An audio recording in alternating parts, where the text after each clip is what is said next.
साध संगत जी प्रेम से कहना धन निरंकार। साध संगत जी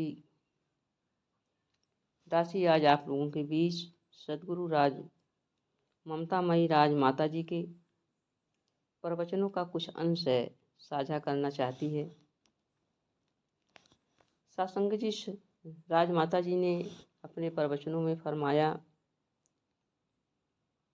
कि सदगुरु प्यार का संसार बना रहे हैं और जो सदगुरु से जुड़ जाते हैं ऐसे भक्तों का हृदय विशाल होता है। उनके हृदयों में छोटे बड़े अमीर गरीब गोरे काले का भेद रखने वाला भाव नहीं होता है। भक्त सभी में निरंकार प्रभु का नूर देखकर विशालता का परिचय देते हैं। जो संकीर्णता वाले विचारों से भरे हुए हैं, जो ऊंच नीच में पड़े हुए हैं, जो अपने बेगाने का भाव रखते हैं, जो तंग नजरों वाले होते हैं, उनके पास भक्ति नहीं होती है, ऐसा राजमाता जी का मानना है। भक्त प्रेमा भक्ति को अपनाता है और खुद को छोटा मानकर चलता है, क्योंकि छोटा बनकर चलने में कभी नुकसान नहीं होता, हमेशा फायदे ही फायदा होता है। जैसे एक चींटी होती है, वो लघुता को अपनाकर अपने मुख में मिठास भरी शक्कर को प्राप्त करती है, जबकि बड़ा हाथी जो होता है अपने को महान मान करके अपने सिर पर धूल ही देखता है। लघुता में प्रभुता का वास होता है, अर्थात जब हम छोटा बन जाते हैं तो हमारे अंदर परमात्मा का वास होता है। सदगुरु के सामने जब भी हम जाएं, हमेशा छोटा बनकर निमाड़ा बनकर जाएं, तभी कुछ हासिल कर पाएंगे। सदगुरु के दर पर जो कुछ बनकर आते हैं वो खाली हाथ लौटते हैं, क्योंकि वो पहले से भरे होते हैं। सदगुरु के जो भी अमृतमयी वचन आते हैं उनके पल्ले नहीं पड़ता है।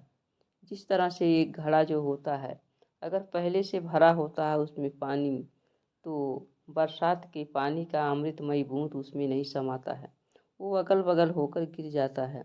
उसी तरह जो सदगुरु के सामने आते हैं, अपने को कुछ मान कर आते हैं, बुद्धिमान बनते हैं, धनवान बनते हैं, विद्वान बनते हैं, तो उनके मनों में जो है सदगुरु के अमृतमयी वचन समा नहीं सकते हैं।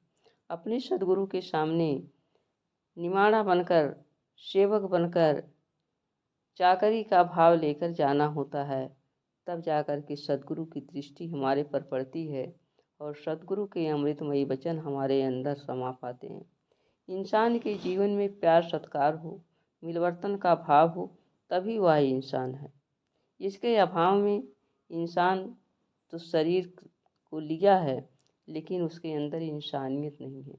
जमाने की तरफ देखें तो आज जमाने में कौन मिलकर बैठ सकता है। महात्मा की कृपा होने पर ही इंसान इंसान के साथ मिलकर बैठता है, एक दूसरे की कदर करता है, एक दूसरे का सम्मान करता है।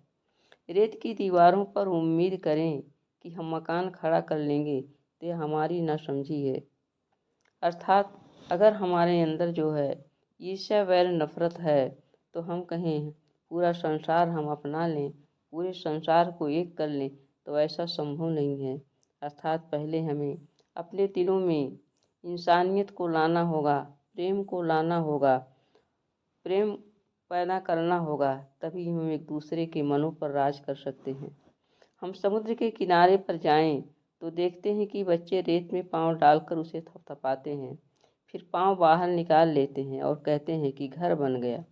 वह घर कितनी देर रहता है, एक पांव लगी नहीं कि वह घर फिर रेत की ढेरी हो जाता है। इसलिए यह प्रार्थना बनती है कि दातार हमें पक्कों का संग देना, कच्चों का संग नहीं, क्योंकि कच्चे पक्के आगे चलकर बरनी बा फल पाएंगे। जो कच्चे होते हैं साथ संगत जी, वो कुछ ही दिन में प्रभु की दर से हट जाते हैं, और जो पक्के होते हैं अर्थात जिनका विश्वास सदगुरु में पक्का हो गया है, वो अंतिम श्वास तक इनके चरणों में अपनी श्वास को तोड़ते हैं। साथ संगत जी, मिलवर्तन और आपसी प्यार सत्कार से ही घर परिवार और समाज संसार का वातावरण सुंदर और माँ भरा बन सकता है। अगर हमारे अंदर मिलवर्तन नहीं है, प्यार सत्कार नहीं है, तो हम अपने घर में ही घर को घर नहीं बना सकते हैं। आज हर तरफ प्यार की कमी नज़र आती है, इसलिए हर जगह प्यार की ही ज़रूरत महसूस हो रही है। प्यार से यह संसार संवारा जा सकता है, यह जीवन महक सकता है। सद्गुरु प्यार भरा संसार बना रहे हैं। तो आइए साथ संगत जी, हम सभी का ये फर्ज होता है कि हम भी सद्गुरु के इस पवित्र पावन कार्य में अपने को लगाएं, अपना जीवन सुंदर एवं सुहेला बनाएं, जिससे हमारी भक्ति सद्गुरु को परवान हो सके। प्यार से कहना धन निरंकार जी।